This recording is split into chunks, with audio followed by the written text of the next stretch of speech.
cluster this way, all of the input. And all of the points that were on there are on here. So there's public safety, including staffing, facilities remodeling, all of that. Economic development, the status, the sales tax, revenue generation for all areas. It's really, it really can't separate things entirely, but so that's how that band works. Community development, infrastructure, streets, sewers, roads, quality housing, the stations remodel, and then I put, and traffic is in here in those particular streets, and then citizen empowerment. It's gonna be more than one place, but particularly in this area of community development. Then community culture, environment, who we are, beautification of neighborhoods, downtown beautification, and all the amenities that were mentioned. I didn't write them all out here, but the amenities that go with that. No blight, Selma shines, city enhancement, citizen empowerment again, and then community engagement and communication, spiritual leaders, citizen empowerment.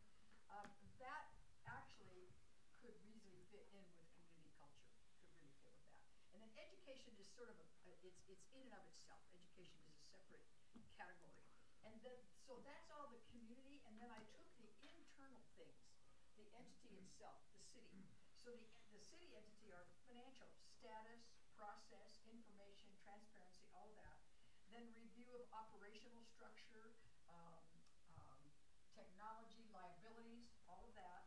Review policies, procedures, codes, all for currency, for being up to date. The planning process, mid and long term, whether meeting the vision, adequate staffing in all departments, review for efficiency and departments and programs, review for efficiency. For example, you talked about various departments, including code enforcement. So that's how this sort of laid itself out as categories. So if you wanted to just take a look at each one of those categories and get input there. Sounds good. Okay. So with that, we'll bring it back to the council and discuss where would everybody like to start on the. You want to start from the beginning and go up? We could do that. Community engagement. So is the goal to narrow down the category? So we can discuss So discuss to narrow it down to 4 or 5?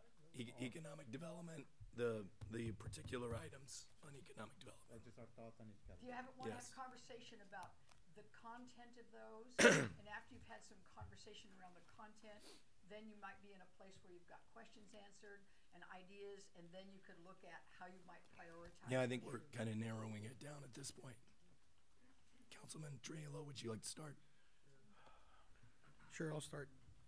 Again, since newly elected council member, in these last 30 days I've done, and prior to being a council member, I was doing some research, and I looked upon and I asked myself, we know that safety is one of our main priorities. I thought and asked, what has we of this council done prior to help and assist through financially or policy making we've done to enhance, to help the police department or the safety in general. I keep coming back to the fact that I understand that we could lay down the policy making, we could lay down the structured plan, but it all goes back to economics. Our community has not developed a development in regards to housing or shopping mall, etc., since the last 15 years. So my number one, I think, would be, or number one priority would be economic development. That's your number one. I would think, because at the end of the day, when we look at our general fund being 13 million, I would like to increase it to 20 million. I would like to set policy. I would like to set policy as a legislative branch here. I would like to ask our city manager and our city attorney to adhere and talk to their city department heads. And if our department heads would have an allotment of money extra, they would be able to get their hand people. Right now, when we look at our public works department doing a really good job, I commend you, but they're short staffed. Our fire department doesn't have a housing fire department and one of the departments. Our police department is understaffed by 13 officers. So if we say that we want to help our department heads and our city staff needs to be looked at and looked at the 21st century as where we need to be at. It's going to cost us, and where are we going to get the mechanism to fund these? And these are not going to be one-time funded. These need to become yearly, and I think that economic development plays a very important role in the success of our community for the future. What are a couple specific goals? The specific goal for myself for economic development would be to work on our planning department, streamline our department, understanding that our housing element is out of whack, fix that. Number one priority. Number two would be to look at when we talk about economic development, the first thing I think about is leakage of sales tax and where our sales tax going. Explain that. Okay. Right. And I'd like to state that at my first meeting, I was appointed or elected to a committee that represents the South San Joaquin Valley, and I'm in the earnings and tax representing the South San Joaquin Valley. So what I do is I get to go and talk to all the City League people, and they tell me where our sales tax and what they're doing, what the state of California is doing with the sales tax. I was informed this last Friday that there's many laws that are coming into phase that are going to play game for this next year that we can work on increasing our sales tax. Number one thing we could do for economic development would be, first of all, look at where our sales tax leakage is. Do we have one? That's number one. Number two, go back and educate our businesses and let them know that, you know what, there is ways to increase your sales tax. And number two, are you actually defining and reporting your sales tax correctly? That in itself will increase our sales revenue. We're not being hard, we're just being disciplined. If you're having business in Selma and you sell something, you should be paying sales tax. If you're not paying sales tax, we as a city government, municipal government, should adhere to go and talk to the businesses and get them to educate them to understand what sales tax is, where we get it from. It's 1%. Do you pay it on consumption? You pay it on food items. These are all things we can educate our businesses to elevate our economic development, because it increases our sales and it gets us more revenue. We get more revenue, we're able to help and assist the police department. We're able to help the fire department. We're able to help our general fund. I think, and I'm going to go back to this, our community has a 2-mile radius on the 99 belt. We should be selling that. We have the 99, that's our corridor. I look at the city of Dinuba. Dinuba's blowing up. They have so much businesses coming in. That's revenue sales tax. What can we do to attract more business into our community?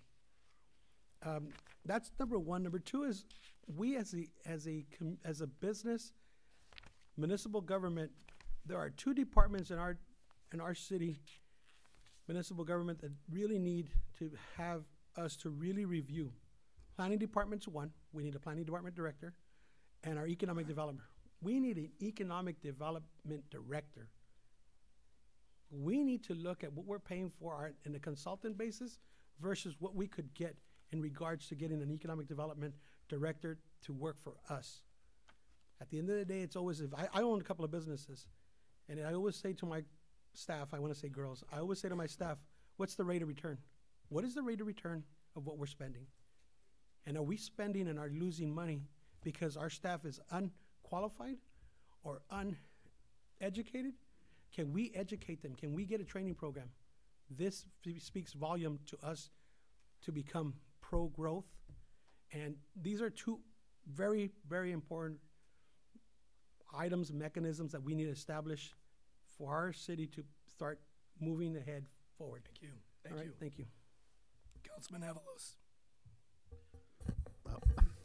Yeah, you're right, John. You're right, John. You need the economic and, but also, I think in the short term right now, for investors in our community, these are people that come from outside our city of Selma to invest in money development, housing, business owners, and whatever. They look at our community if it is safe, if the schools are viable, education, safety. They look at those because if they're going to invest their money, They gotta invest their money in a safe community, and the school's gotta be up to spar, and the people themselves, they look at the people as well. If they're willing, if they feel safe, they'll come out and invest their money down the line. If they don't feel safe, they won't invest their money in our community. Why should they? You know, they don't feel their bang for their buck is worth it. In reality, So what does that mean? that What does means that mean? when it comes down, we need both the public safety and the economic together, working together, because we need that money to expand the safety of our police and fire in our community. Does that mean more officers? That means more officers, more staffing, and more technology in law enforcement and fire. I believe that's Where do we find the money? where we find the money through economic development. That's the key. That's the key. Okay, You know, thank you. and how we sell it. Mr. Pro Tem. Um, Try this. I'll try All right. this. You know- Scott, my remedy's better. I think all the categories are greatly broken down. I think they're really all a priority. I see it as economic development, but I think our situation with the housing is crucial. We haven't, like, it's been 15 years since we built a major quality neighborhood in this town. And the reason is because our infrastructure can't support it. I know infrastructure sounds boring, but hey, when we take a shower, when we use the restroom, when we wash our hands, that water has to go somewhere. And how can you build houses if you have no way for that water to go? Many parts of Selma, our sewer system is nearing or is at the end of life. We're talking millions of dollars. And we've been band-aiding it and band-aiding it as it happens.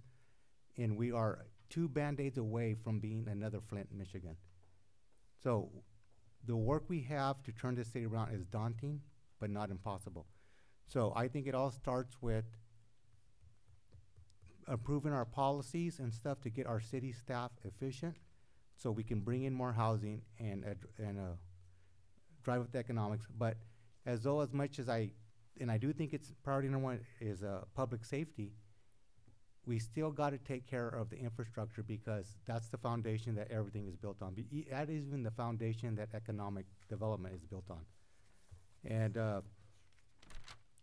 it's just, recently, I don't know if you realize right there in front of Rosalinda, we had to deliver bottled water because of a break in our infrastructure. Right there on A Street, that alley, that sewer line went down. Okay. I don't know those who attend the Baptist church, about a year ago, the basement flooded. Our infrastructure is at capacity, and we talk about growth and we talk about stuff. If we don't address that in our long-term plan, because it's not a simple, easy fix, we are just kicking the can down the road, and I can tell everybody right now, I see the end of the road, and there's nowhere that can go if we don't start doing some serious planning for it in the very near future. That said, and I think it does have to do with economics, is I hear so much feedback about beautification of our community, off the exits, in their neighborhoods. And I know this is an issue, and I know our codes for a fact are contradicting, and it's hard to enforce. So I think reviewing our policies and our codes and our ordinance so that we can make something uniform that is enforceable and make that enforceable be felt rather than worn, I think will be a big step forward in cleaning our blight. Then again, we need the code enforcement staff to do it. I think we only have 1 person. I know previously we talked about technology that would outfit city staff. When they saw a violation, they could report it, technology, and I don't know what the status of that was, but that was something they talked about last year, implementing. So more eyes out there that would electronically go to code enforcement rather than waiting for a citizen to call. But we got to take this stuff seriously. I mean, we even walk out our doorstep, catty corner, that parking lot catty corner to City Hall is blight. This is the face of your community. When Sacramento comes in here, this is Selma, and we do not want them going through ugliness, because we are not an ugly community. We are better than this, and as a whole, we need to raise our expectations, and it starts with us. We got to raise our standards, and we got to have those expectations for our staff, because the community deserves more than they've gotten over the years. So economic development, housing, and the internal thing are would say my two main priorities of that list, although I think they're all worth addressing. Would you like to go, councilperson? Okay, I would like to just take it a little further, and just in review, attending the meetings, I'd like to know, because I've discussed and I've heard some of the developers saying they're ready to go, they're ready to go. So my question is, I'd like to know where we are with the developer with Amberwood, Raven Development, the Titillion, and Selma Crossings. Because the first three, I have heard that they're ready to go. The last meeting, Mr. Raven had stated he was ready to build the 80 homes, and the only thing he needed was a letter from the city. So what I would like to see is I'd like a spreadsheet from city manager. I'd like to know where we are with all these projects that we have supposedly in the works, because, again, speaking of economic development, that's what's going to bring revenue to our city. And we're going to be able to put more police officers, you know, get a fire station and so forth. But I'd like to know where we are sitting with these developments, because when I hear someone say they're ready to go, I'm thinking, wow, they're ready to go, so people want to build here in Selma. But this has been going on for months, and I haven't seen anything. So I would like some maybe accountability with planning with I'd like to see a spreadsheet from start to finish as to where we are. I think that'd be very helpful. Okay. In terms of public, can you want to call for public input on economic development? Mayor Pro Tem, do you want to call for public input?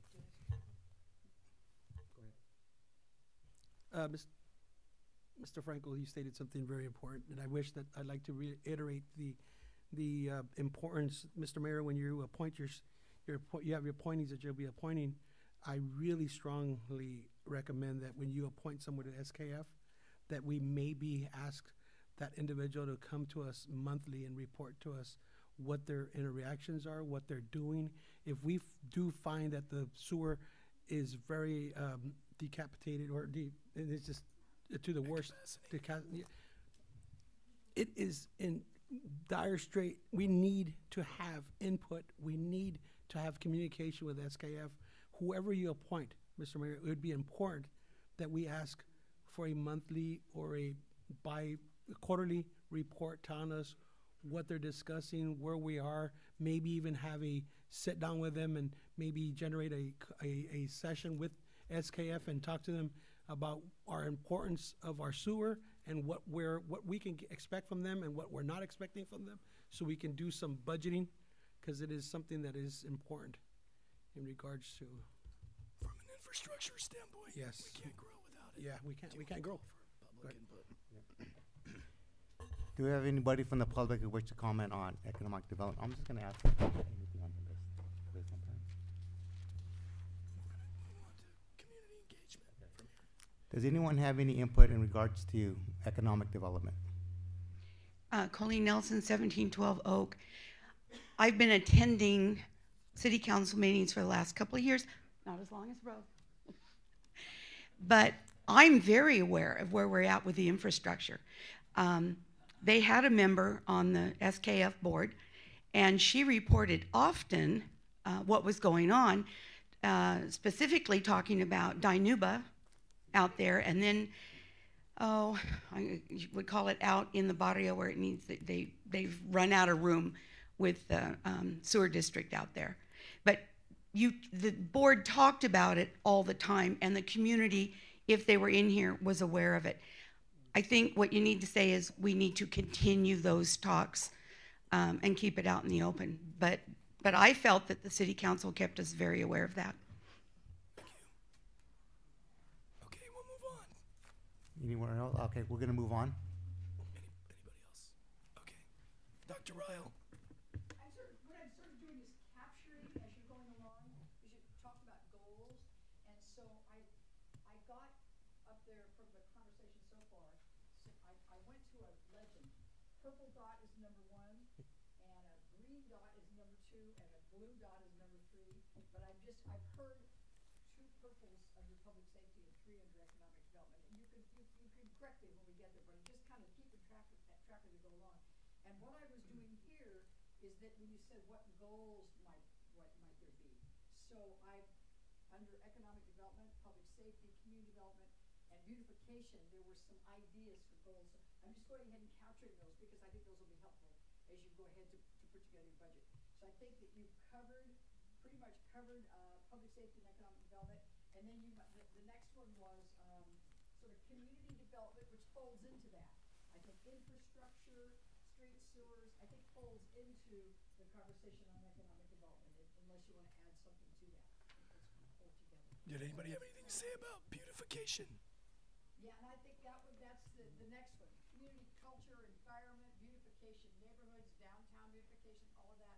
Maybe you want to see if there's any additional commentary or goals on that. Do we start with Councilperson Kara? Do you have anything additional on beautification? On beautification, I think Downtown. already mentioned it, regarding the lights and the. Do we talk about speakers? Policies and codes to accommodate and implement and augment code enforcement. So I got both of those captured. Where are we on the speakers? Are we reviewing that? We've been talking about speakers downtown. Where are we on that? So,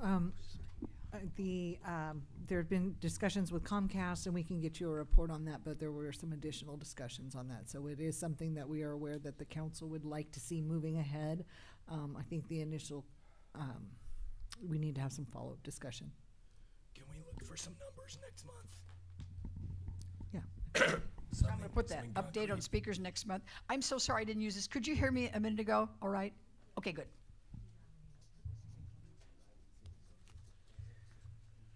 Anything on lights?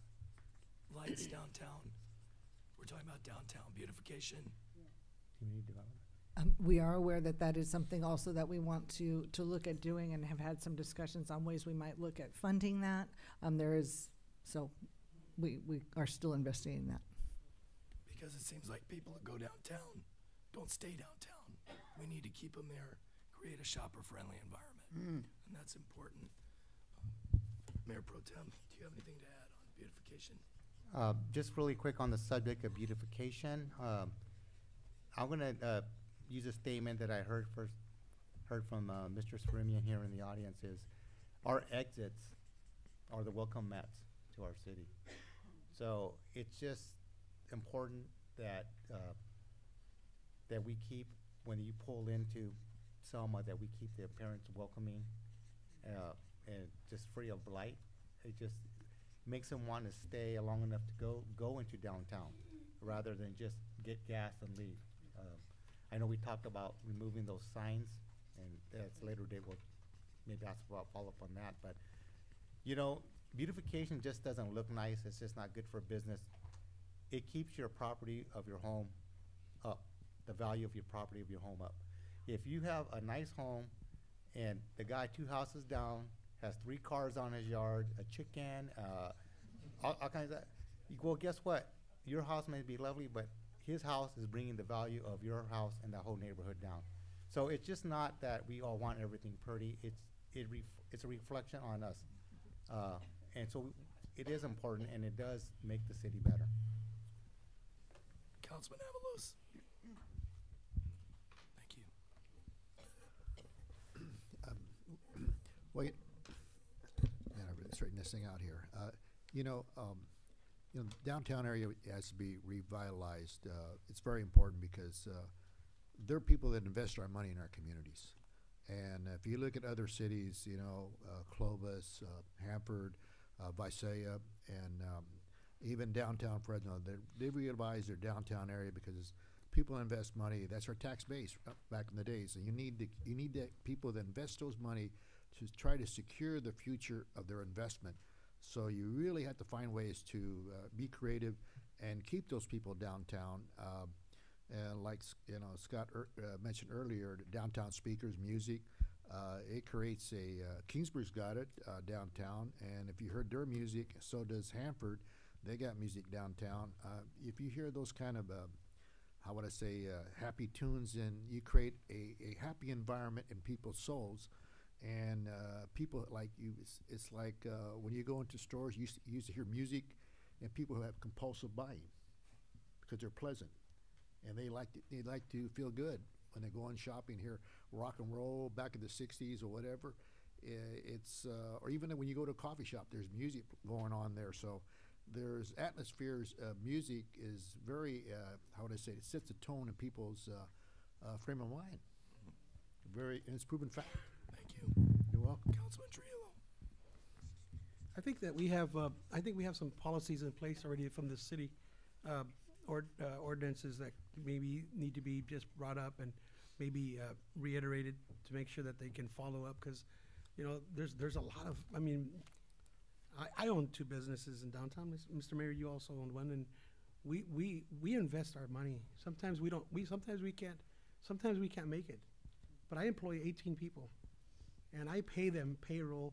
I do everything legit. When I say do things legit, that means that I put my sweat and tears into, because I have people that believe in me, and they wake up in the morning knowing that they got to feed their kids, and I'm the one that's responsible to feed their kids. So when I look at economic development, I look at what it takes to run a business. It's hard, because as a business owner, we love this community.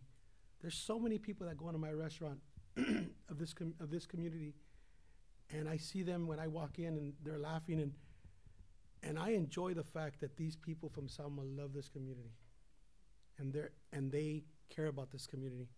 So how we as representatives of this community can help them is by helping our business owners and helping and educating our people that live in our community, and doing it in any way of maybe sending them letters telling them, hey, you know, maybe where us as a city council, we create a beautification month.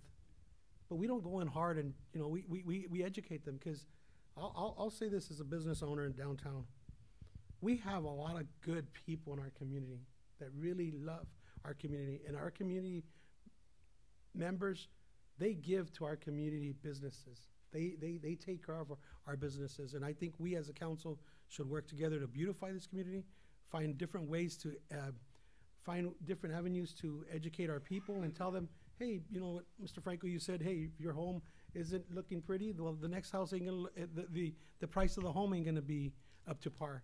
So if we just educated people, and if maybe we as a council or the manager, we create something on a monthly or a yearly basis to beautify. Maybe it's gonna be, July's gonna be our beautification month, you know, and we tell our community, hey, cut your grass, clean the yard, do something positive. But if we just start, I think the word is engage. If we as a council start engaging with our community and let them know and go grassroots, we'll be able to turn this thing around. Because I sense the community when they go to walk into our restaurant, and I still have the belief. I want to say this: the glass is half full, not half empty in our community. We still believe in our community, and I want to make sure that we as a council engage grassroots. How can we connect our community? How can we tell them to beautify our community? And I just think that we need to engage more. I think we need to go grassroots. I think what we can do as a council member, walk around, do things, talk to the people, I think that would help a lot too. Thank you very much. You want to call for a public? I'm sort of putting these as you talk. Okay. So under community engagement, council find ways to engage our grassroots. So as you have targeted comments, I'm putting them under the appropriate areas. And that will be helpful when you look at all of it together as you're constructing your budget. Any comments from the public? And again, Council, Frank Hernandez here in Gold Ridge. Um, I don't know, we've been sitting here for about 45 minutes listening to Councilman Trujillo's, what he thinks should be beautified, Mr. Avalos, what should be done. That's the same thing we heard the last meeting and the meeting before. And Ms. Guerra finally hit the nail. I mean, just hit it out of the park. Show us productivity. Don't sit up here and tell us what we all know this city needs. Show us what you guys are doing. Ugh, come on. Am I alone here or? Come on, guys. These are all topics, conversations you guys should be having over there. Come out here and go, hey, we're doing this, we're doing this, we're doing this. Not what should we do. Come on, fellas. People, I mean, we're 2 hours into it. Everybody can paint a beautiful picture. Show us results, What happened to the habit, parking exits and the graffiti removal. We want to see what's being done. Don't paint us a pretty picture. Show us what's getting done. Please. Sorry, I've had a long day. I'll stop. Any other comments on this subject? Okay. I think with that, we're going to wrap this up. We're going to move on. She's going to wrap it up for us. Community culture, which really is the downtown piece as well, the beautification. They all overlap. And so maybe I'll just look at these headlines, these major factors, and see if anybody wants to add anything else. Because as you've talked, I already reviewed this. Let's just make sure that I've caught as many of your interests in your comments as possible. And this all gets transcribed within the week. So everything that's up here will be transcribed and back to you within a week. So you work with it. So, pretty thorough coverage of public safety. Anything else we want to say under that in terms of goals? More officers and more technology were both listed over there. And then economic development, status, sales tax. Under economic development, research and STEM sales tax leakage. Find ways to educate businesses to increase and to be able to pay properly and all around being engaged and beautification. Oh, thank you. Can you hear me okay? Improve and streamline development processes, ways to attract more businesses into the community, review planning and economic development departments, need dedicated economic development position, and incorporate infrastructure. Want to add anything to that? Okay, then public safety, or said that. Community development, what is the status? So there's questions. What's the status of proposed developments? Get a spreadsheet, a matrix on all projects in the works for accountability. Housing is crucial. Assess, repair, build infrastructure to support sewer, water, roads. Also, a monthly report from the SKF representative. This is the foundation of economic development, is built upon housing and the infrastructure addressed in a long-term plan. So anything else under community development? Then beautification. Review policies and codes to accommodate and implement. Augment code enforcement. Update on,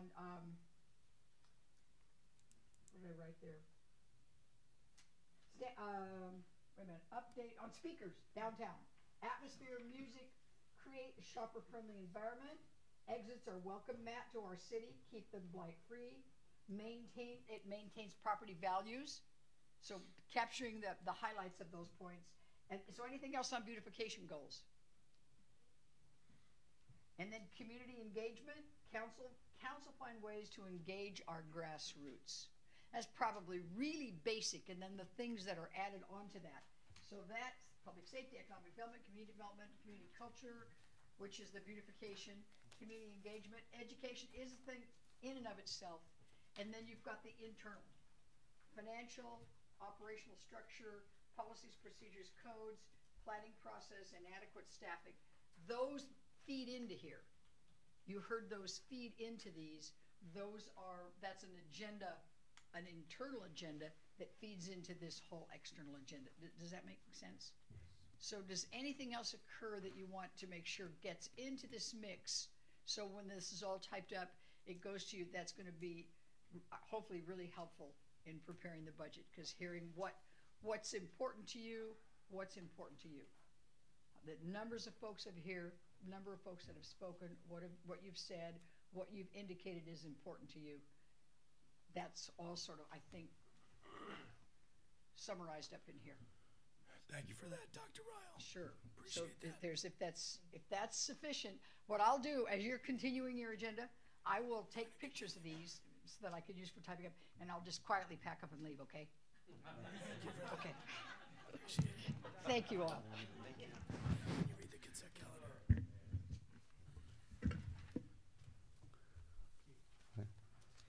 Okay, moving forward, we're gonna go to consent calendar.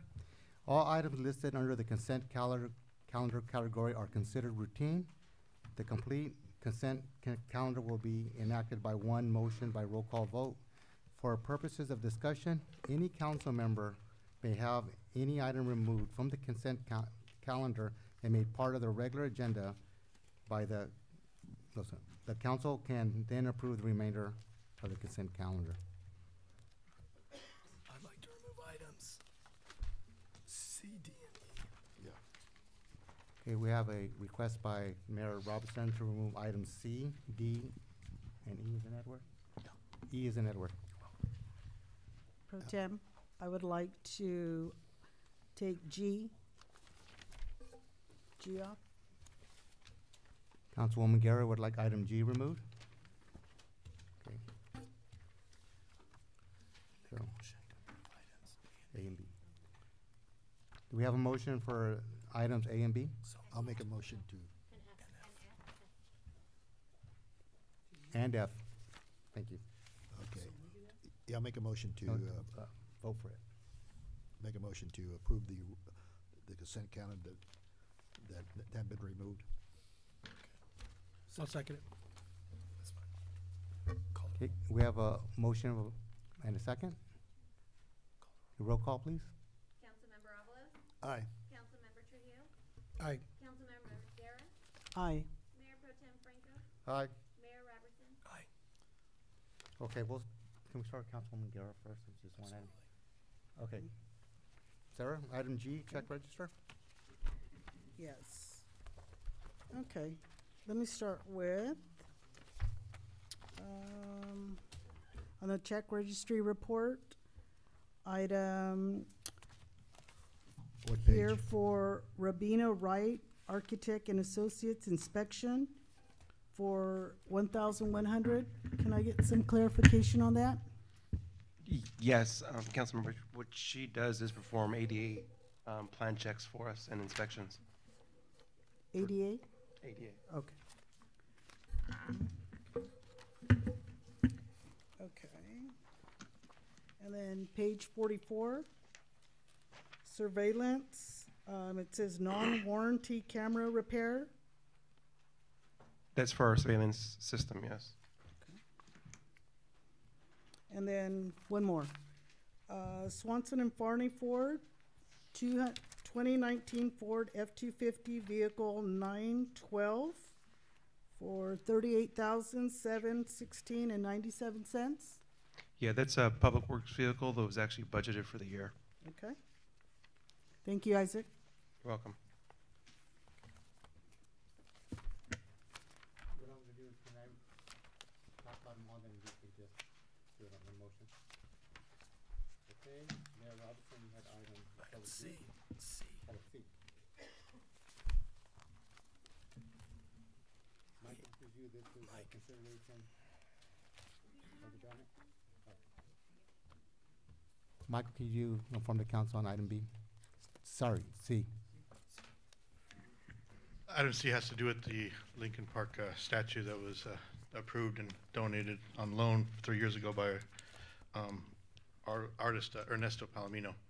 And so about a year and a half ago, we discussed removing the banners as American Legion approached the city about making improvements to the plaza, which they've already added one monument. And so over the last 6 months, Vicky Fogas Trevino made contact with staff that Ernesto Palomino would like to continue on the loan of the statue, which is located on the corner of McCall and Rose. And so as we moved forward with trying to put a marquee on the corner of Rose and McCall to do more programming, because right now I go up with the ladder and have to put those banners up, and it just takes a lot of time. And the American Legion would love to have those banners removed because it would open up the view of the plaza. And so I took this to the Recreation Commission also because I felt the park was a part of their kind of advisory council. And they recommended keeping the statue in Selma with the emphasis on having it remain at Lincoln Park.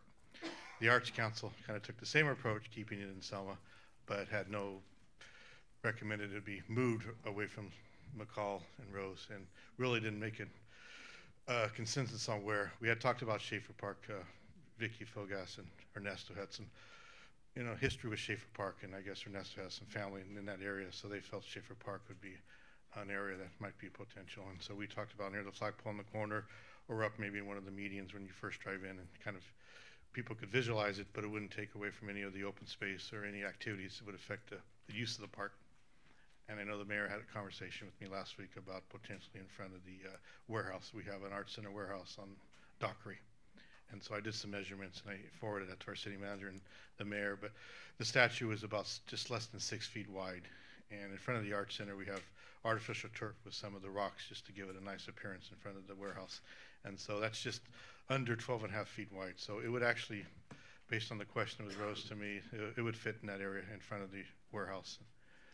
We do have an Art Center warehouse. I did have a picture I took just so you can visually see that's the Art Center warehouse. In case you're not aware, it's just basically just when you corporate yard, just south of Portuguese Hall on the city side, of course, but it faces right across from the new transit, where the transit is temporarily housed when McCarthy's auto shop was just recently moved. So that's the conversations. I've had some feedback. They like the artwork, but most of the feedback is they'd like to see it removed from the corner of Rose McCall.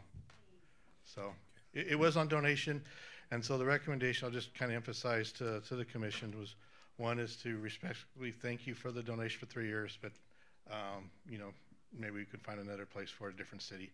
The 2 was to accept the donation and leave, and then 3 was to move it. And Ernesto has already signed the agreement, and he's not made any recommendation where we keep it in Selma. His wish was just to allow us to have it for 3 more years. So right now, if we don't sign the agreement, that the artist picks up his statue and right now you have it, one of those 3 options. Okay. For $1,500, a gentleman would move it. The same person who brought it into Selma was willing to move it for the city at a cost of $1,500. Would it be $1,500 to move it there or anywhere? Well, the $1,500 was to Schaefer because that was kind of the furthest point, but it was going to be about the same because in distance-wise, I looked, it's about the same from McCall here to the warehouse it is from McCall to Schaefer. So you're not talking about anything extra cost.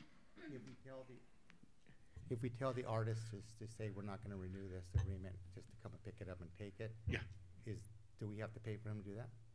we would pay for the cost based on the original agreement. Oh, man, we're on the hook. To move it. So we're out $1,500. We would take that from the Arts Council would cover the fees for their fund. What if we moved it to the storage location? I mean, it's arts related. Yeah. I mean, It's on Dockery. There's enough room there. Well, my thought on it is, we had it here on exhibit for 3 years, and we honored our contracts. We always seem to be bound by the contracts that we sign. So that it served its purpose here, and it's time for it to leave our city and have him pick it up and take it to where he would like. That's my personal thought. No offense, I don't know if I want to look at it every day. I got the building where Selma Transit is.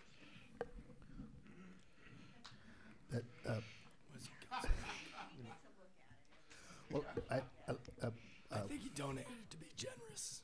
Yeah. And it was an act of generosity. yeah. And it doesn't go at the park. Yeah. Well, I'll be honest, with you guys. I'm nothing against art. It's good. I mean, I don't criticize the artists or anything. and like Franco says, the time is up. And I was, if we move it to Schaefer, I'd be afraid the kids climbing top and getting hurt and liability behind that. You know what I mean? Because if I was a kid and I seen that, oh man, I'd do it in a heartbeat.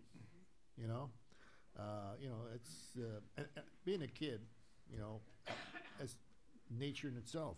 How much would it cost to move it to Fresno? Mike, how much would it cost to move back to Fresno? My understanding was going to be the same cost because he would take it. Oh, either way, we're gonna spend Yeah. $1,600. Approximately We might 1,500. as well just go ahead and put it to the art center,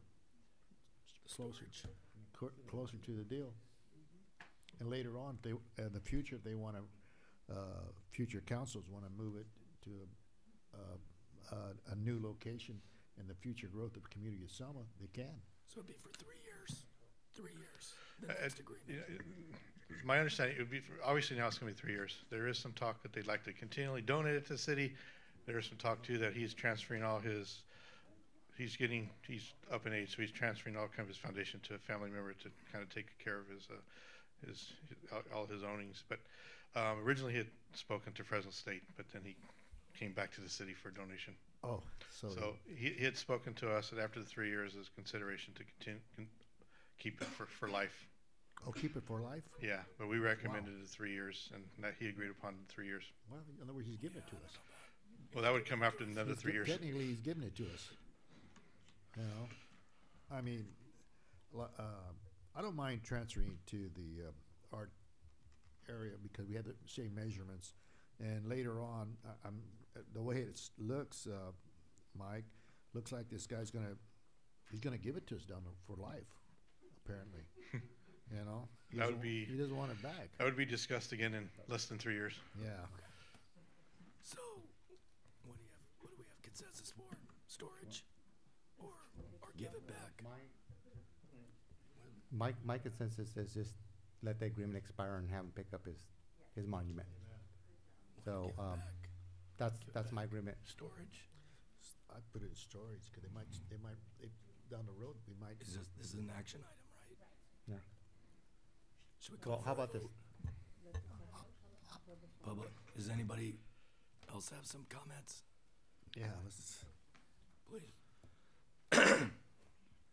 Voice coming back. I'm not really for or against. I just don't know what it is, what it means, and we look at it all the time. And when I went in there 3 years ago, I go, where'd that come from, and what was the purpose of it? And I've looked at it, and I've actually, when we do broken neighborhoods, I actually sat there and studied it and couldn't figure it out. And so I don't know what it means. And it's talking about beautification and all the things we're talking about our town. If we're going to put something up, it should be probably something that someone does that's has something to do with Selma, you know, and I don't know. But so I'm not against or for, but I don't understand it. And like my boys, I just don't understand an artist going, if you want me to take it back, here's what it cost you. But if it's in your agreement, it goes back to some of the things that we're doing here at City Council. Should check your agreements before we. There is a plaque, and it is very general that was provided. So, you know, just a clarification. The previous administration, when it was donated to the city, that's a city manager at the time had agreed upon accepting the responsibility to move it here and then move it again. So that's where the $1,500 comes in this time. So if you move it, I think it could be clarified the next time. If it was moving it a second time, then that could be clarified now. So we wouldn't be on. Let's see, you have to pay the first time and then this time. The art center, the storage, but no more fee. We don't pay a fee in 3 years. No. It would just be kept there. Mr. Mayor, if I can just explain some of the provisions of the agreement so we all understand if the council chooses to move in that direction. Oh, sure, sorry, I'm sorry. Yes. Thank you. Well, I'm with you. I don't know what it is. And I think it would be really nice if we had something there that represents Selma, Selma Bear, or something we have pride in. But, you know, Selma was home of the peach, big peach, or something that, you know, speaks for us. Thank you. But I think, yes, I think it's a big bear, Selma Bear would be cool. Can you explain the provisions? Sure. Just to explain the relocation provision, under the current agreement, we're allowed to put the sculpture anywhere in the city, but we're responsible for moving it. So any costs, if we move it from its current location to another location in 3 years, if we move it again, we would be responsible for those relocation fees. However, at termination, Mr. Palomino is required to cover all those costs. So whatever it would cost to remove the statue and transport it to his home or storage unit or wherever he'd like, he would pick up those costs in 3 years upon termination. So he would pay for it in 3 years at termination. We pay for it. We pay to move it now in the city. He pays to pick it up in 3 years when the agreement terminates. So if you terminate now? If we terminate now, we pay for it. If we don't terminate, we pay. If we don't terminate and we move it, we pay. If we terminate, though, we also pay under the prior agreement. What's the end of the 3 years? What year? What's it? What is the end? Is it 2021? 2019. It would go to 2022. Oh, 2022. February 2022. So it'd be 3 years. Okay. Do we have I'll make a motion to terminate. I don't know. Well, I want to make a motion to terminate the contract and have the artist pick up his sculpture. is there a second? I'll second. Call the roll, please. Mayor Pro Tem Franco? Aye. Councilmember Trujillo? Aye. Councilmember Avalos? Now, if we terminate the contract, quick clarification, if we terminate the contract, it goes back Goes back to him. to him. And we pay to relocate it He to pays for it. him. We pay. The city pays. Oh, city city pays pays for City it, pays to send it back to him. which would be $1,600. Am I According to correct, staff, Mike? that's approximately how much it will cost. Well,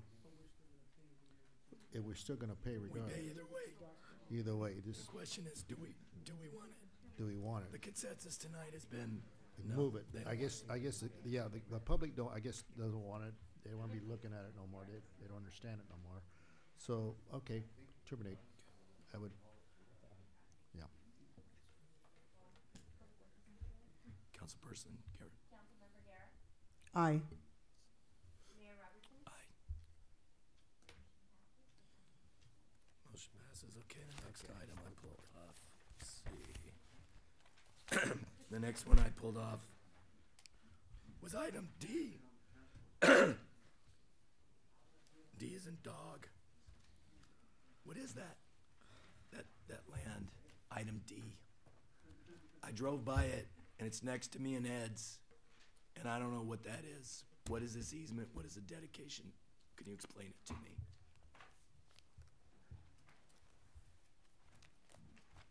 The easement is basically just for sidewalk and for rite of passage for pedestrian travel, for the new development that's gonna go in there. So it's just a sidewalk?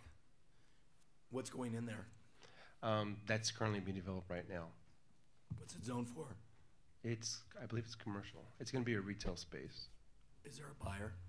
And a That's being developer? discussed right now. Is that why we're getting this? Because that land's being sold?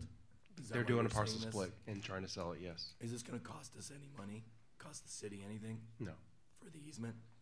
not that I remember from the. I didn't know you had to dedicate, my voice is coming back. I didn't know you had to dedicate a sidewalk.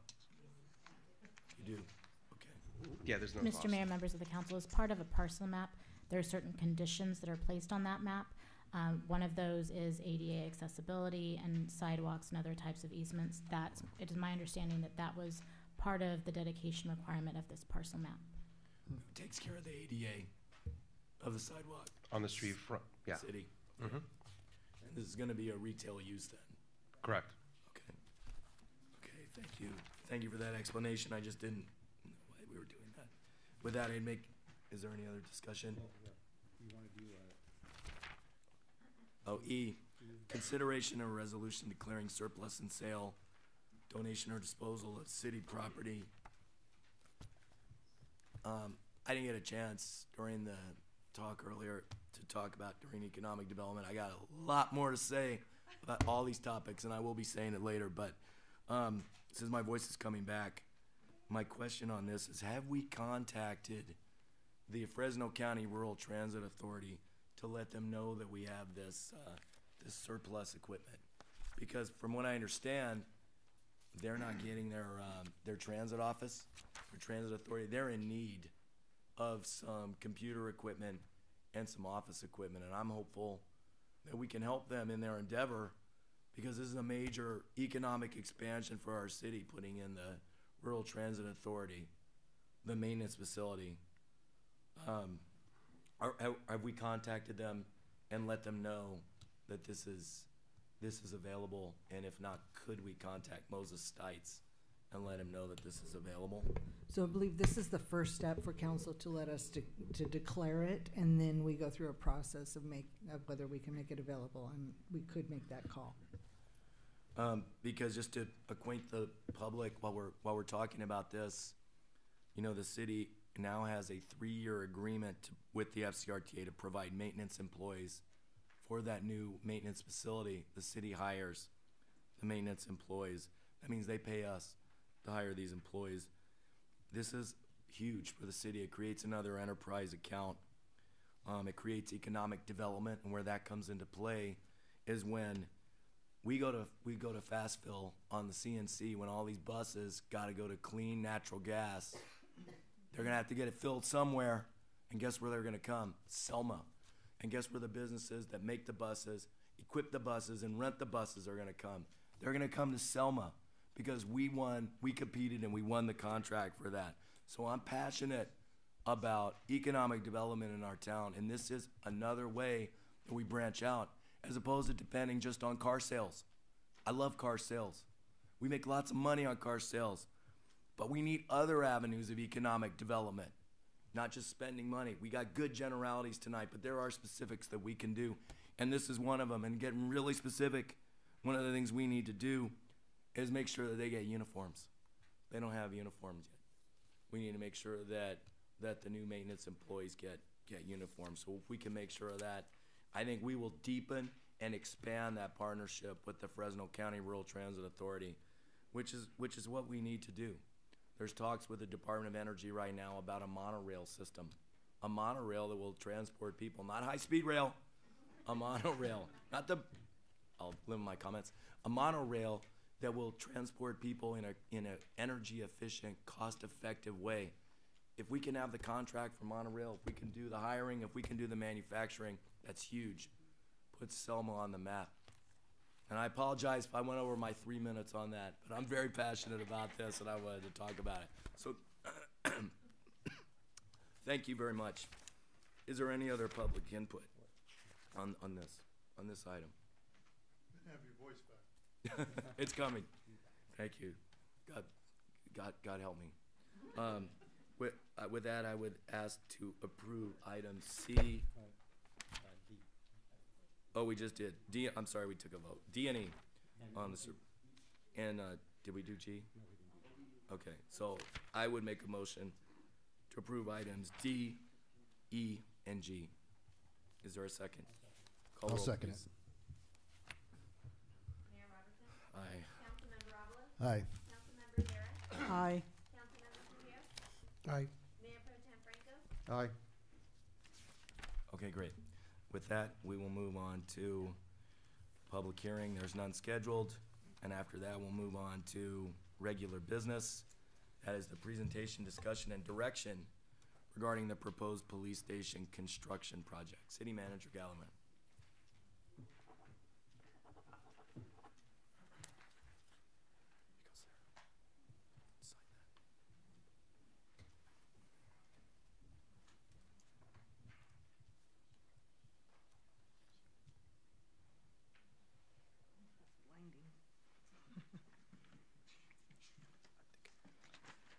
Okay. Thank you, Mr. Mayor, members of council, Teresa Gallivan, City Manager. Just want to share with you this evening, provide you an update as to where we are with the police station and options for moving forward. We have been working on these things for the last several months, and want to give you an update. So really quickly, I'll just go through the background. This is a big item. Just kind of a refresher briefly that in 2015, we received direction to construct a new station to accommodate increased staffing levels for the future and provide a better work environment. Fast forward, in September 2016, the city received $4 million in funding towards a new police station, a state appropriation, followed by the voters approving Measure P, a property tax measure that also brings in $4 million worth of funding. So at that time, in late 2016, the estimated budget was $8 million. Approximately $6 million of it would be for construction and $2 million for other costs back then. Then fast forward, staff worked on design for 2017, I'd say, approximately, and in February of 2018, Banner Construction Management was hired, and we have been working closely with them to assess some of the different options available and do the work that council has directed since then. Can we move forward? So in August of 2018, the city received one bid for the police station project, and that was $7.9 million. That was from Seals Construction. In September, the council did reject that bid and directed staff to revise the project scope of work and come back with new estimated costs. The bid was over the estimated budget at that time. Staff did work to revise the scope of the project, and 6 alternates were created for the revised scope of the project. And Banner Construction can go into that a little bit more with you. We can talk more about those alternates. But the whole goal of that revised scope was to allow us to scale the project as needed to help with the budget concerns. And so those alternates would potentially provide savings between $300,000 and $450,000 if we go back out to bid with the revised scope that we were directed to work on. Staff has also in the last several months worked on amending what is the professional labor agreement that has been entered into.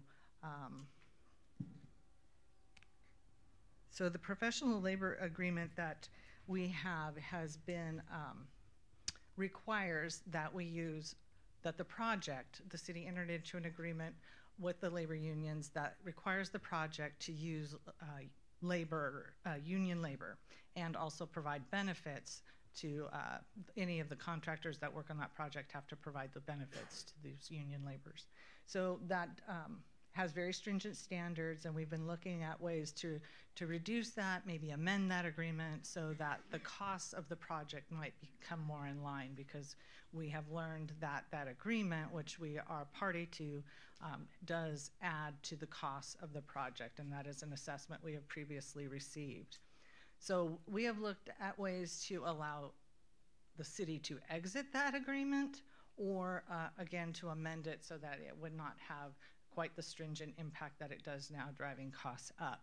However, there is no exit clause to that agreement for the city. There is no termination clause in it, and the unions have not been willing to amend the agreement or agree to an exit clause for the city. So the agreement does apply to any station project that we develop, whether we go back out to bid with a revised scope of work, whether we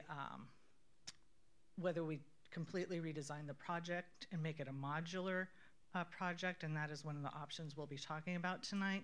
The PLA, this labor agreement, still applies, and that has impacts, financial impacts to the cost of the project. So we were directed to present some analysis of the options that are available to you today, and we're going to take a quick look at those, and then again, Banner Construction is here, and also our financial director to help with some of the other aspects of this and give more detail. But option one that we have assessed is to rebid the project with the revised scope of work that staff was directed to create. That is the scope with the alternates, the 6 alternates. So the advantage of going with this option is that we can rebid the work quickly. We'd be ready to get out to bid with the documents in the next 1 to 2 weeks. Another advantage is that we anticipate there would be more competition in this next, if we go back out to bid. The first bid, we only received one. The first bidding process, we only received one bid. So if we go back out to bid with this revised scope, It is our hope that we would have more competition and that would help contain costs. Also, it's important to note that the building life of traditional construction, and this is a traditional construction project, is longer than modular. So the second option we're going to discuss that we were asked to look at is a modular station. And so traditional construction does have a longer life. Also, the city has to date invested $749,000 into this project, and we can go over what those costs exactly were. But there is an investment to date in the project, and under this option, that investment will be utilized. So they won't be lost costs, that will be continuing to move forward. The disadvantage of going back out to bid with a revised scope is that we were quite certain that the bid will likely exceed the engineer's original estimate. And again, I point out that the original estimate is from 2016. So, but we know that the rebid could add, from the analysis Vanner provided us, 3 to 10%, which would create a total funding gap ranging from $2 million to $2.6 million in this option. So that is something to keep in mind as we go through the discussion and look at the options and funding sources available. So, next option we were asked to look at is to completely redesign the project as a modular building. And we thought this might be a path to help bring the project into the budget that was originally looked at in 2016. We've seen examples of other communities doing modular stations, and so we looked at that option, and a little bit disappointing that we learned that because of the PLA still being required with modular construction, that there were not a lot of contractors that were interested in bidding on that. And again, Vanner can talk more about the research they did to give you that assessment. But essentially, the increased project costs for a modular building would be as great as the increases in option 1, which we just talked about, if not greater. And there would be a total funding gap of approximately $2.5 million to $3 million, even more than option 1 with the traditional build. The advantage is there is some work in the site plan, like the flow of how the offices go and what's the interior, that could still be utilized to maybe help facilitate a redesign. Other disadvantages, though, is that it will take 3 to 9 months to redesign. That the money that we've spent to date, the almost $750,000, would largely be lost cost because it would not go into, it would go, we're changing the project.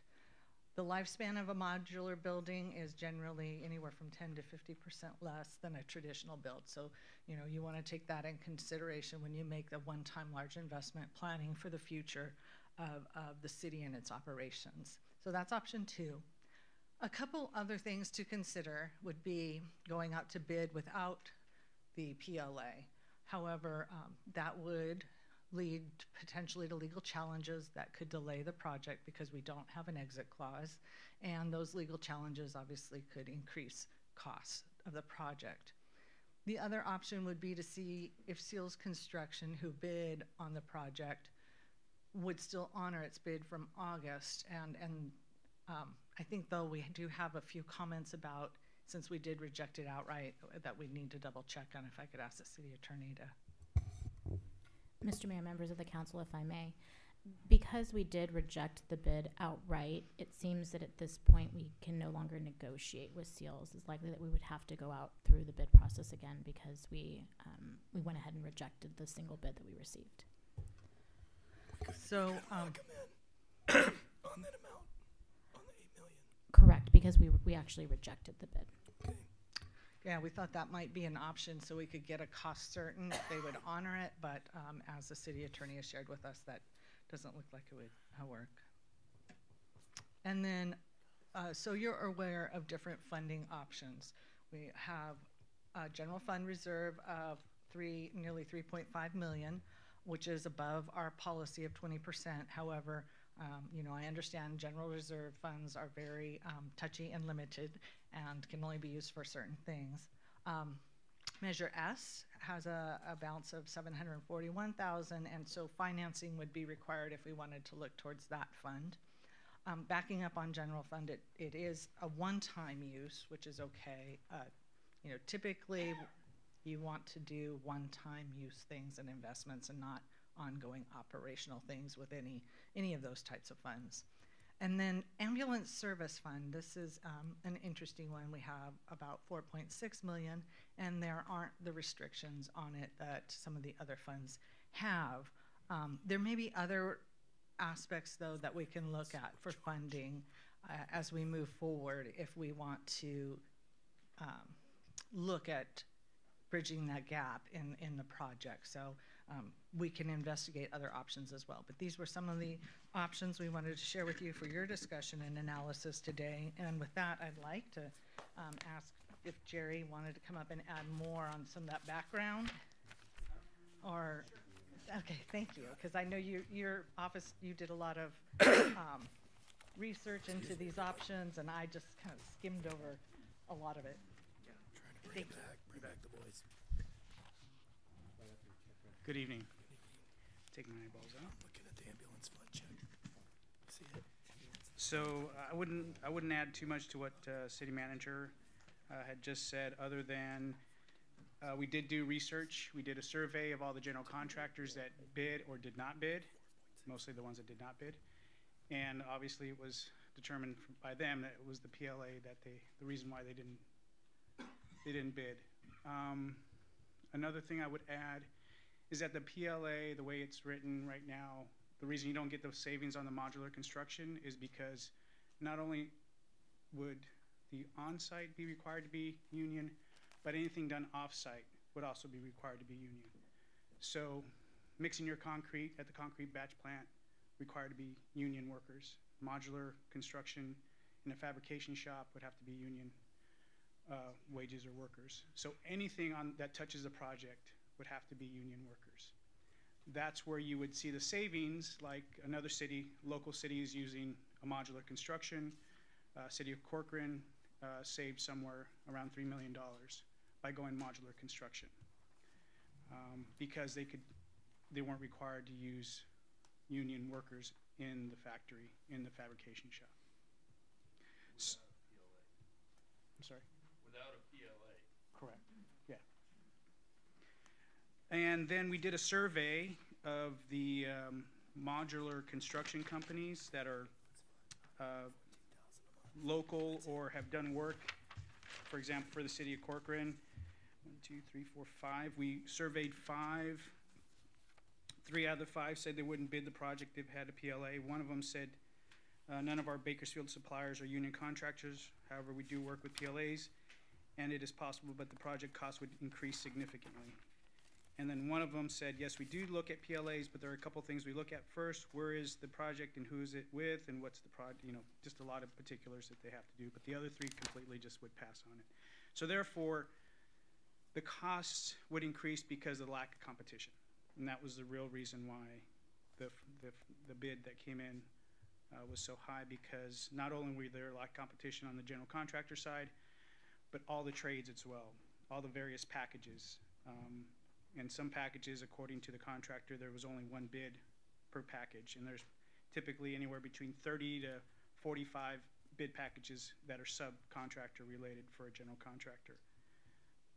And then they had to go outside the region to get these subcontractors that did bid because of that particular trade. For example, fencing, there is no contractor in the Central Valley that is union.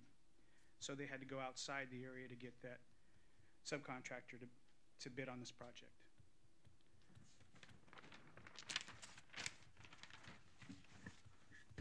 And I think that was it. Pretty much all I needed to add. Just additional information. Do you have the savings? The 1 through 6? Does that include the savings?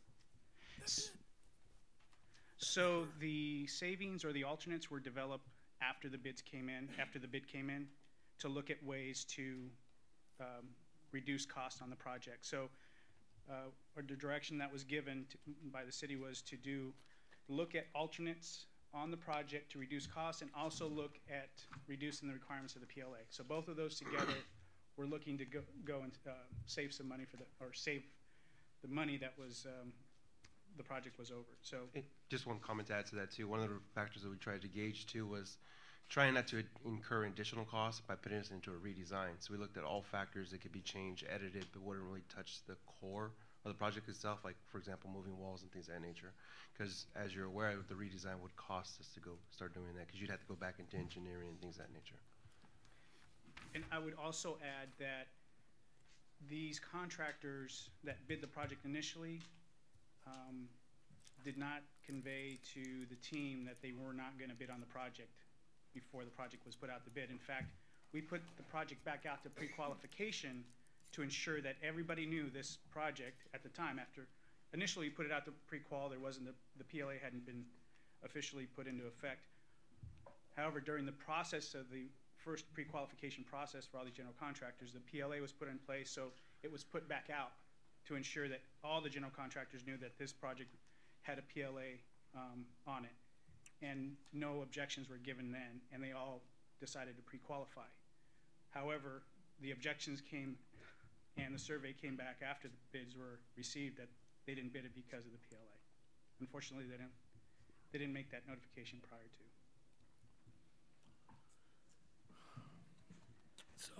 So we have two options. The original initial cost and the one with the tilt up. And they're both not any savings. Is there a potential for looking for other funding sources in the future and going forward with this? Is there a comment from council? I'll you know, unfortunately, when we discussed the PLA, it was no secret, and it was presented to us what a great economic boost it would be, career advancement, bringing careers to our local residents, and it sounded great. It sounded fantastic. Sounded like a no-win situation, and we had discussion in March, and not one entity, not one organization came to say, oh, this would prevent us from bidding, this would drive your cost up. All we just saw was careers for Selma residents to build our police station. So it seemed like a no-win, no-lose situation. No-lose situation for us.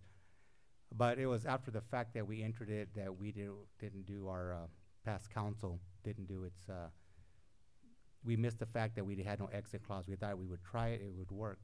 But the fact of the matter is, we are bound by that PLA, and there's nothing we can do about it. As much as we would like to turn away from it and move forward, we just can't. Legally, we just can't. So we have to, Mr. Mayor, I think, is send this police station out to rebid with the PLA and see what our new cost is. And based on that actual number, then we really can look at our funding options. On a lighter note, we are going to build a new total remodel of our fire station, which does not have a PLA.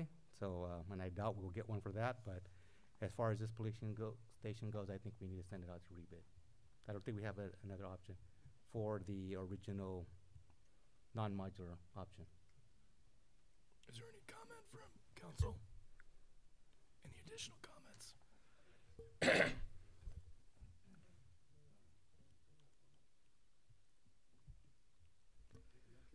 Well, speaking in regards to an elected official that was not participating in the PLA, these last 30 days we've done a lot of investigation, me and Mrs. Guerra, and we've talked in many times about situations as being put in, as a city council member and being elected for our community, there are things that we have to take evaluations, and there are things that we could say, and they did it. But I'd like to believe that we as five, as we talk and we grow, we're not going to point fingers and we're not going to talk. The community of Selma needs a police department. Either good or bad, what we did in the past, we need to move this along. It's costing us money. I am an accountant, and I know that the delays are money. So we as legislators and we are legislators, I know that we could go out, let's rebid this, and let's, amongst all 5 of us, work together to go become the legislators that we are and go look for the money. And let's get the money and let's get this done. Let's get it behind us so we can move on to better and better. Let's build this community. Let's do it. I wasn't part of it. I don't believe in PLAs. My company, Builders Concrete, Reich and Ready Mix, is half union. I understand PLAs. But I will say this. Right now, our city needs to move forward. We need to move forward with moving this police department, and we need to go find the funds. That's my belief. Councilman Avalos. Yeah, well, you know, it kind of, on our contract, it specifies our parameters, you know, and unfortunately, you know, parameters, you learn as you go in life, you know, and unfortunately, in this situation here, we have to move forward. Like Johnny says, we have to move forward on this issue, and this go on, and we will have to do what we have to do. I would say put it out to bid and let's do it. And I think we'll have more people on this round. Councilperson Garrett. Yes, I just have a question. Isaac, what I'm hearing, if we were to go down and lower the square footage, is that gonna hurt? I mean, are we gonna be back in the square one phase where? Well, if we lower the square footage again, it'll take you back into a redesign, which could cost us about $150,000 to re-engineer. Okay. The square footage that you currently have, or with this project versus what you have currently, you'd be downsizing a good chunk to where your expansion for future years just wouldn't be there. So that's the risk that you run by reducing the footprint of the project. Okay, so if we lower the square footage, then there's no room for expansion, is what you're saying? Correct. What it do is hinder the useful life of the project. You'd eventually outgrow it. Now, how long that factor may be, I can't tell you, but it will reduce the size of the project. So what's encouraging is we're not going for more taxpayer money on this. We're gonna find it elsewhere. Okay, so with that, I'd open it up to the public. Anybody like to speak?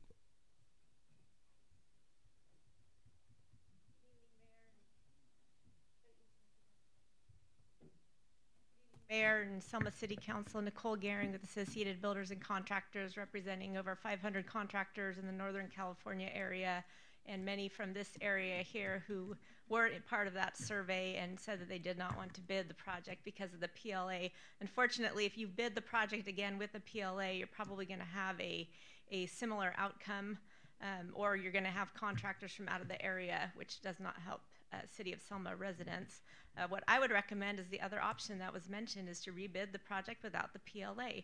Rescind the action that occurred back in March and rebid the project without the PLA. I can't imagine otherwise you're gonna have an extra $2 to $3 million in costs that you're probably probably gonna save money if you rebid without the PLA. I can't imagine you're gonna have legal challenges or that they're gonna cost near to $2 million. Please consider that as an option and do the right thing for the people of this community. It's a great project for them. Let them build it. And also what I was hearing this evening in regards to opportunities that young people need in Selma, please invite us to go out and speak to them about careers in construction and construction pathways. We'd love to talk with them and let them know about the opportunities that we can provide for pre-apprenticeship as well. There are many things that can be done to redirect their energies. Thank you for your time.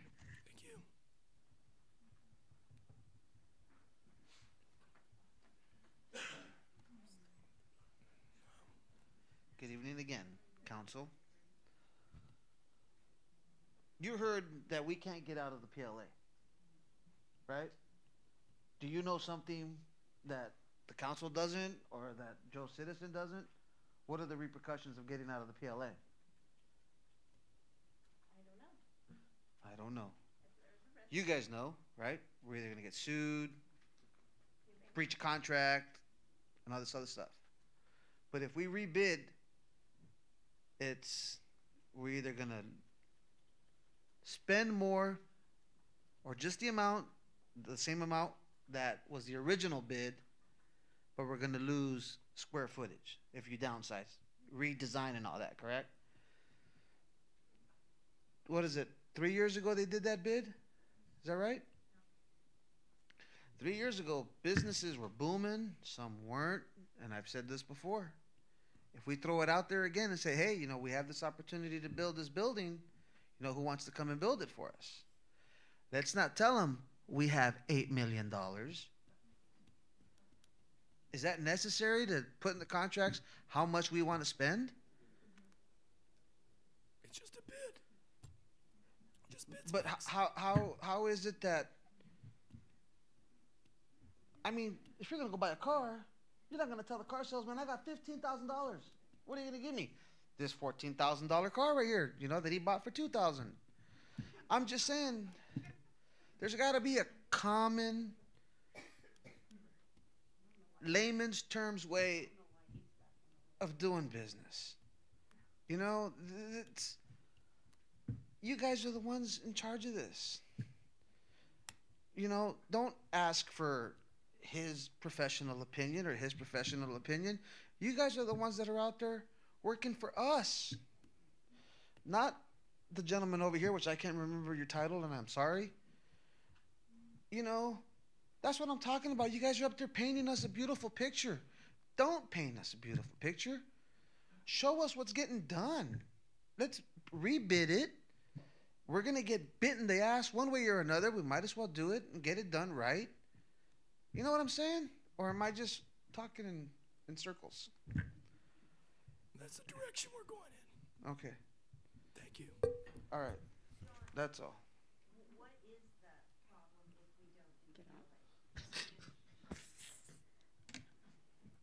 Just quickly, I don't know why we're laughing here. We're close to, if I was correct, I don't have my glasses on, but we're close to 800,000 in the hole. Gone because of architect.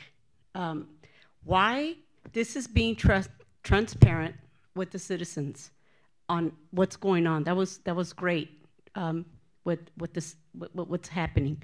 Why is that barely happening right now?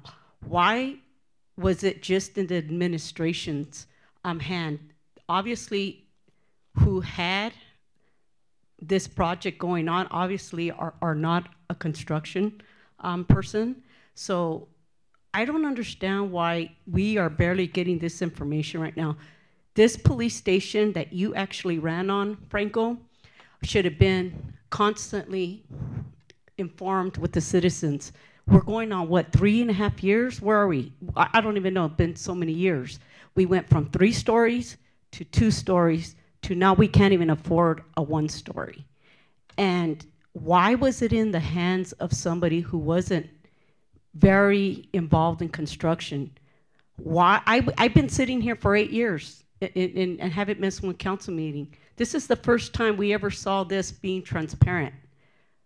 Stay transparent, keep the citizens involved, and make sure whoever's involved in this knows what they're doing so we don't end up in this mess.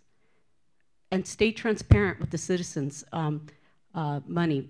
As far as I'm concerned, this should have been measure F for big failure.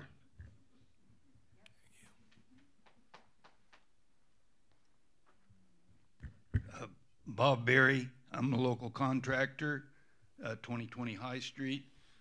I spoke to you in September when you folks rejected the bids, and I can understand your position with not wanting a lawsuit to fight going forward, but I just hope that this shows you that the PLAs are not the right way to go, and that doesn't, on some of your future projects, that you don't get swayed that way again. As I pointed out in September, my local, about 50% of my people are Selma residents. And on a prevailing wage job, approximately 1/3 of the total wage package for the individuals is the fringe benefits. And with the PLA, I'm an open shop contractor. I have my own retirement plans for their benefit as well as health plans. And so on a PLA, I would have to pay it all to the unions. And they would get nothing for that third because I'm not going to hire union employees. For that reason, I didn't bid on the project the first go around. But just keep that in mind. I understand if you don't think you can fight it, it'd be great if you could and do it without a PLA, but if you can't, well, next time don't do it again. Thank you.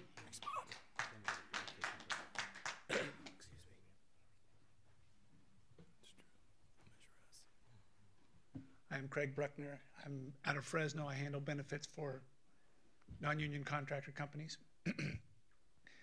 One of the things that I think you ought to understand is that you were misled when you were sold that you'd have local hire if there were contractors that locally they couldn't find a fence contractor to bid on the project. You couldn't do local hire. And how many other trades did that happen with? So you were sold a bill of goods and you're willing to keep going down the same road.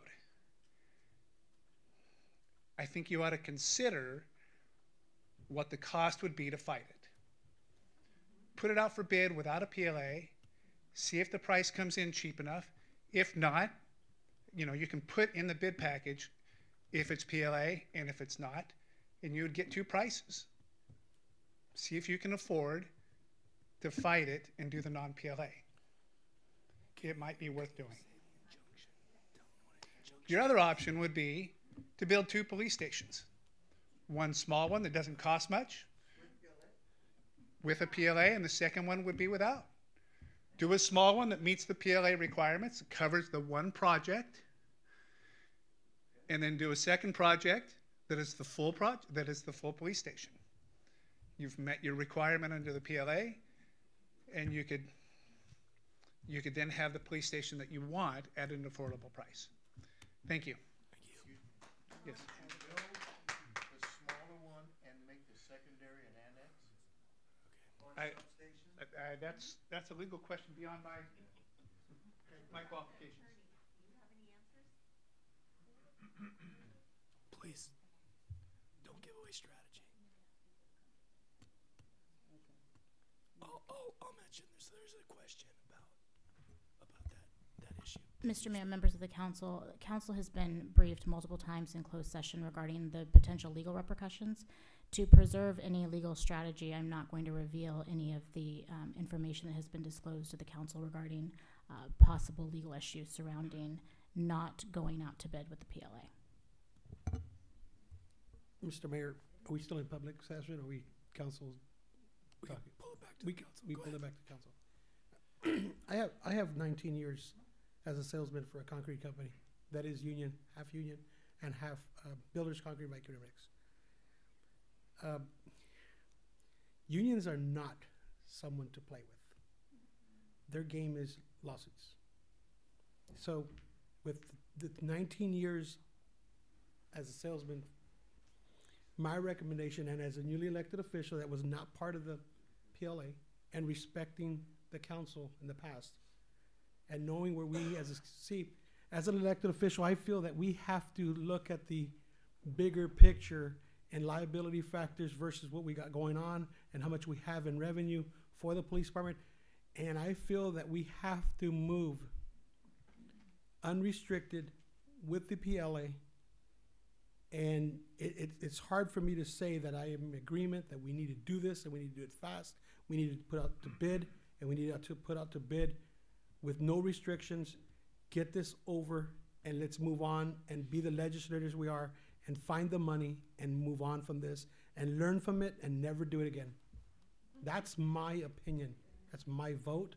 That's what I agree. And I am saying this not upset, just concerned that we need to have legal next time, knowing that we have an exit plan, knowing we have to have, everything should have an exit plan. That's my opinion.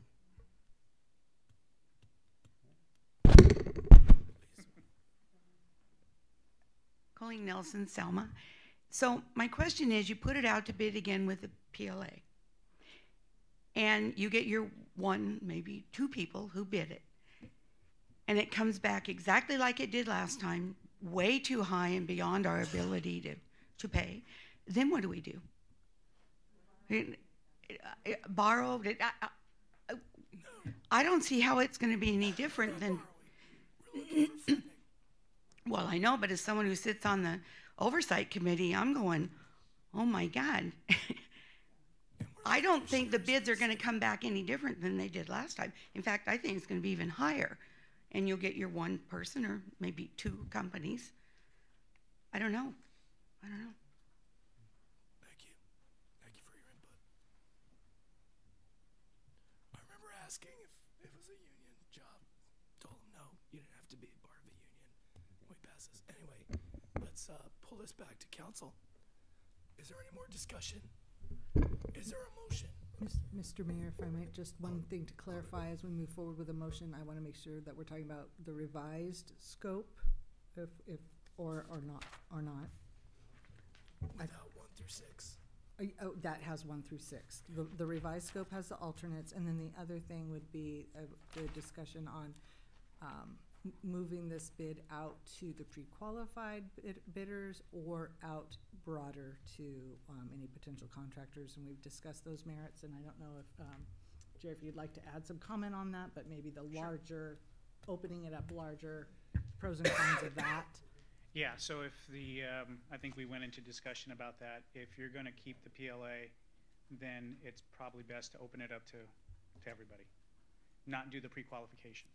Pre-qualification was done for several reasons. One's to avoid a claim-oriented contractor, avoid any potential litigation because of their past history, so on and so forth. There was a multitude of reasons for going for pre-qualification of a general contractor. However, if it's best to try to get the best price and try to save as much money, open it up and go out to all general contractors. Okay. Is there a motion for that? I make a motion.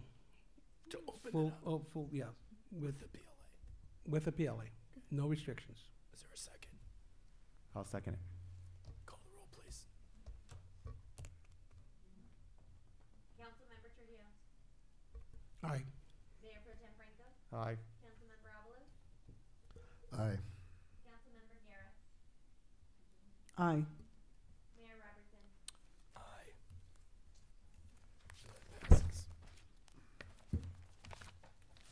With that, we will move on to departmental reports. City Manager.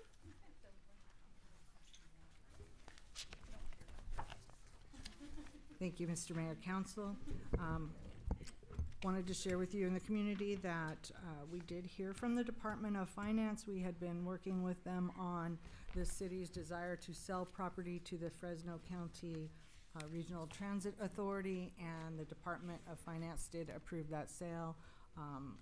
Thank you to our city attorney and our finance director and assistant city manager, as well as many other folks, including Fresno County RTA, as well as Arambula's office, and that effort. It was a very large effort, providing a lot of information. The EDC also was a partner in helping us as we went back and forth with the Department of Finance to get their approval to sell that property for that project, which you were talking about earlier, is going to be an important project to the City of Selma. Also, one project I did want to provide an update on, and this was kind of goes back to your question, Councilmember Guerra. We did hit a benchmark for the Amberwood project right before the holidays, and that the engineering plans for the sewer line were approved by the city and by SKF. So that was a very good step, just to let you know that that happened.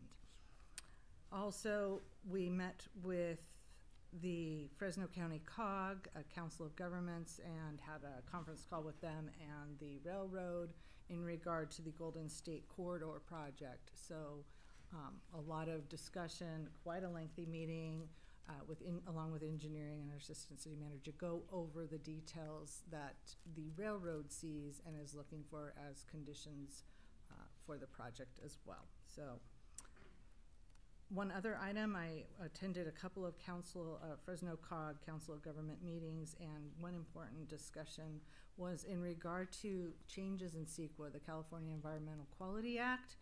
by 2020, we will be required to be moving towards assessing environmental impact reports with vehicle miles traveled as opposed to levels of service. So the COG provided a very good informational speakers to let us know how there are 4 cities in the state that have already made this transition. So we're learning from them, and the COG is going to help us as cities in the region with some tools that they'll be developing that will help us with our implementation and transition plans before 2020 when that's required. So more to come on that, but that is a big change. Also attended the League of Cities conference with our new council members last week, and there was a lot of good information shared there.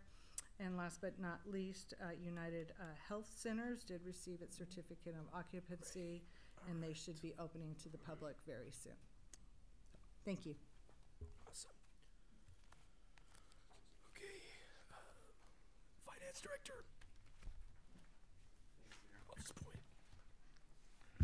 Just some quick updates. The financial statements for the PFA are complete and they're posted to the city's website if you want to view them.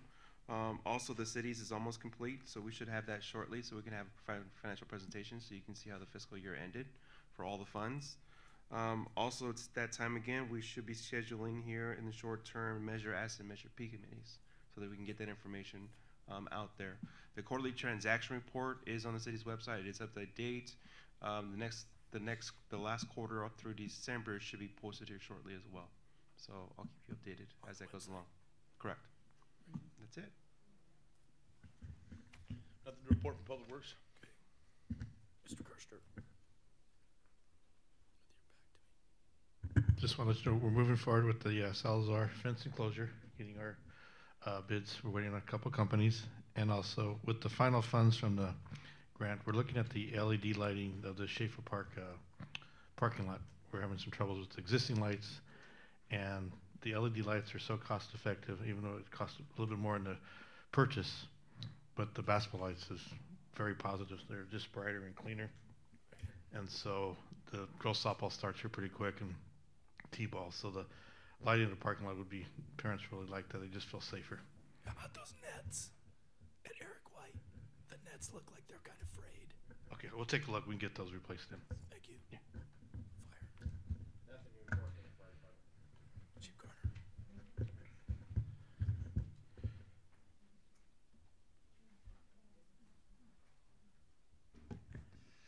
Mayor, members of the council, thank you for the opportunity. As I do every January, I like to go over our crime trends for the previous year, and somebody was talking earlier about results, and I have an opportunity to give you some that I think you might be pleased with. What I'm going to talk to you about, excuse me, it's catchy. What I'm going to talk to you about is our information report every year to Department of Justice, the FBI, our Uniform Crime Report. These are specifically the 8 crimes that we're required to report to the Department of Justice each year, specifically homicide, sexual assault, robbery, aggravated and simple assault, burglary, larceny, and theft. These are requirements of every law enforcement agency throughout the nation. So, as you can see, over the last 2 years, since 2016, we've had a 30% reduction in part-run crimes, those 8 crimes that I mentioned. We had 177 fewer part-1 crimes reported in 2018 than we did in 2017, some 427 fewer than were reported in 2016. Violent crime, we did have a slight reduction in 2018. We went down from 321 from 323 the year before, which is still a 16% reduction from the 381 violent crimes that were reported in 2016. Excuse me. Our biggest increase in violent crime this past year was domestic violence. It went up 113%. There is some good news and bad news with that. The vast majority of that increase occurred in the first 6 months of 2018. You may recall in our budget presentation, thank you, that we were aware of that increase, and we decided to focus our efforts in reducing domestic violence in the second part of 2018. And I'm happy to be able to tell you that in the last 6 months of 2018, domestic violence dropped by 30%. We still have a long way to go, but we've been able to do some tremendous partnering with some of our community organizations, not the least of which is the Neighborhood Resource Center, which is located right across the street from my office, and Selma Unified School District, who are going to be partnering with us to provide domestic violence education throughout the community. Our goal is to reach victims that maybe would be reluctant to report.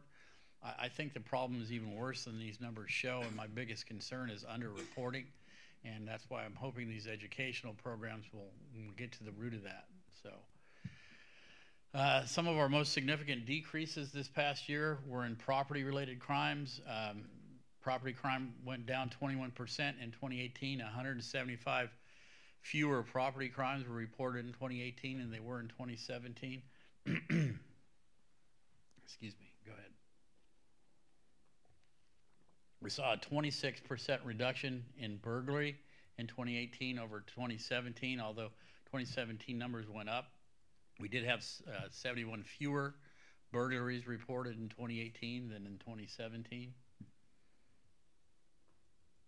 Theft, larceny has also been reduced by 31% since 2016. 81 fewer reports in 2018 than there were in 2017.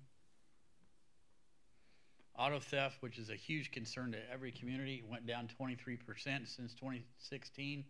Last year we had 42 fewer cars stolen, 42 fewer victims of auto theft. Over the last 2 years, I should say, we went from 183 in 2016 to 141 in 2018. And that's it. That's all of the Part 1 crimes for 2018. I think these are very positive numbers, as you can see. Crime is headed in the right direction. Our trends, we do like to look at a couple of years, which is a much better indication than just a few weeks. So unless you have any questions, I'm happy to answer those. Otherwise, I appreciate the opportunity to share this information with you. Any questions? Okey-dokey. Thank you. With that, we'll move on to council reports. Councilman Trio. I'd just like to report, I did participate in the new council members League of Cities. It was a great experience. Thank you, Ms. Gellman. Thank you, Sheriff. We had a good time. It was really a lot of explanation as to where our boundaries are and what we have to do as what's ethical and what we have to do as a city council member. And I really appreciate participating. It was a good tool for me to use as a guideline. And I thank the council for allowing me to go. I said this and I just threw it in, but I'm happy that I was appointed to the South San Joaquin Valley Revenue and Taxation Board for the League of Cities, and I sat in a meeting where they were talking about our sales tax, and I'm happy to inform you that I will be diligent in looking into this seat that I was appointed to, and I will be representing Selma well.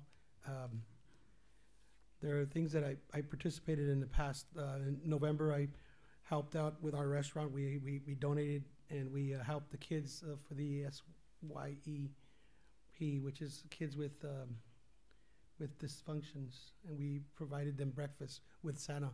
That was beautiful. That was so amazing. And I participated in the with the chief, the broken back neighborhoods, or bringing back neighborhoods.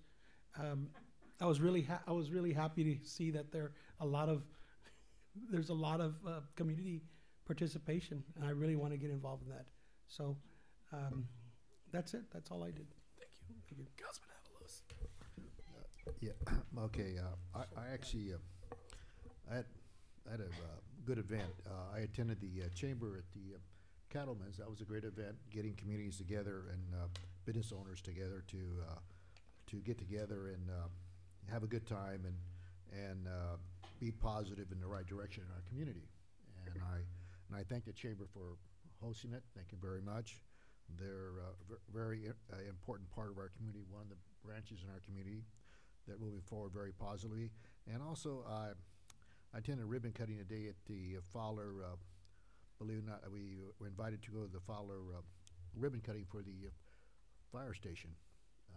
And that was, a lot of people were there. And then also, prior to that, I spent on the council, I had to attend the SKF meetings. After the election, I was the alternate, and during those two meetings, we did accomplish something for the city of Selma, which we got the trunk line Amberwood project up and running. That was a good thing, and also the trunk line operation for the funding of the McCall trunk line, another expansion in our community for the actually a positive thing in the economy for the city of Selma. Like Franco said earlier, what the third line, nothing gets going, and but it's moving forward. You know what I mean? Things are happening in those areas, and later on, I like to have a workshop with the request workshop with Cal Water and CID.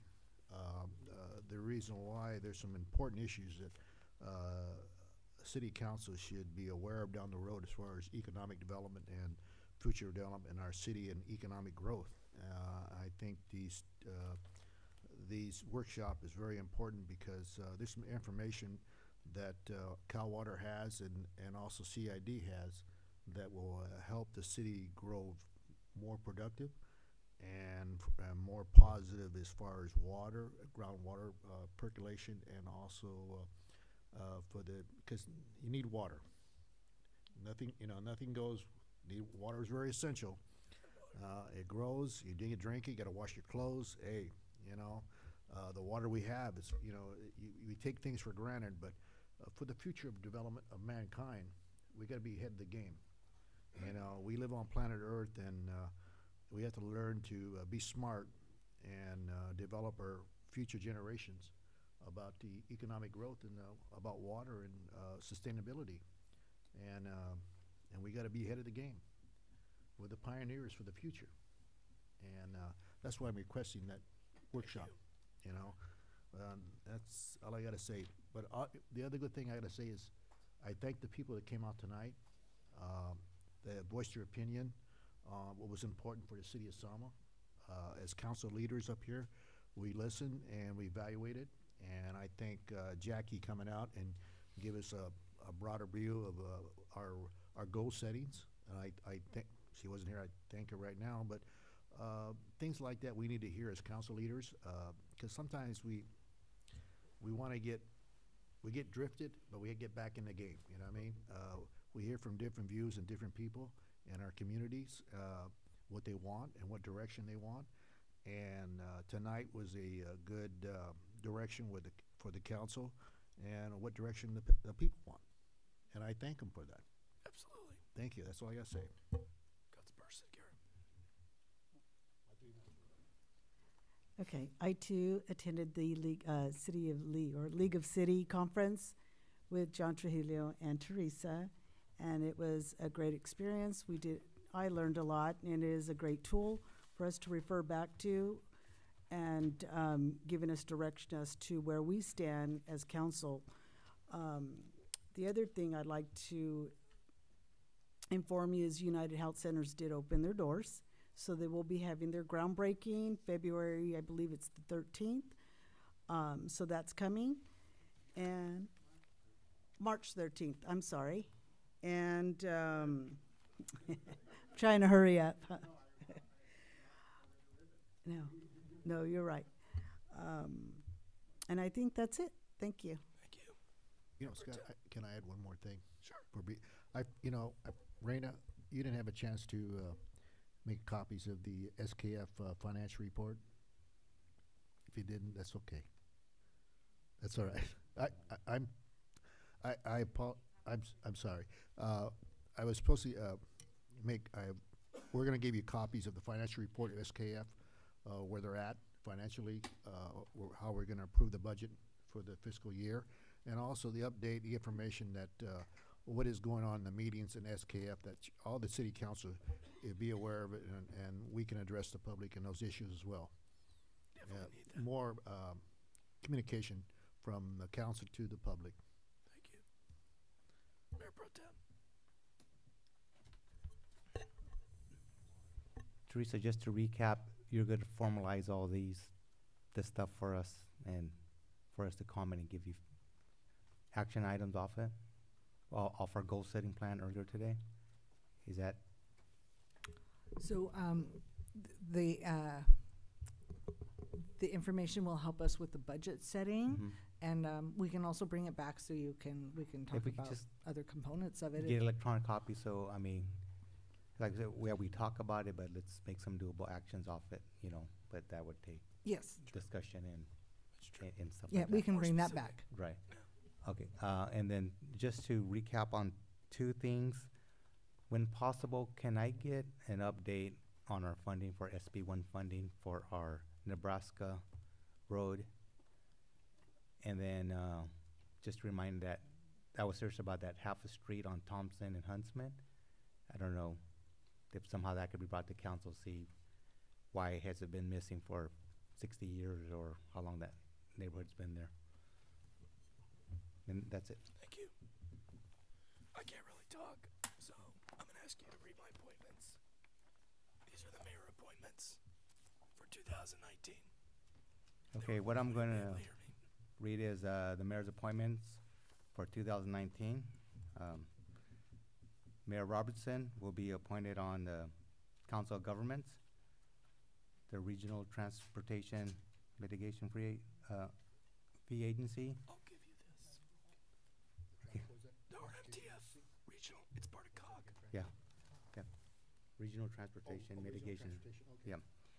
Fresno County Rural Transit Authority, Team Selma, Local Agency Formation Commission, alternate, Upper King Basin Integrate, oh my God, I need glasses.